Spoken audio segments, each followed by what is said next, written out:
ఈ దరిద్రుడు చూడండి, పరమ దరిద్రుడు. ఆల్రెడీ ఇందాక వీడియో పెట్టాను, సిగ్గులేని అది వాడికి ఆల్రెడీ చెప్పాను నేను.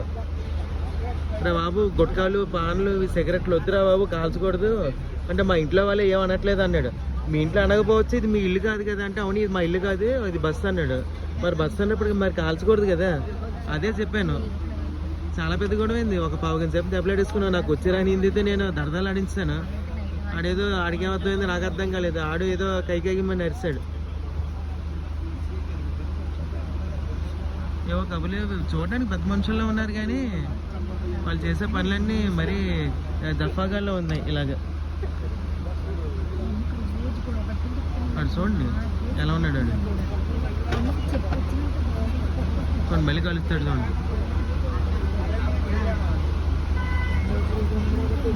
అదే కాలుస్తున్నాడు చూడండి, బస్సులో కాల్ చేస్తున్నాడు.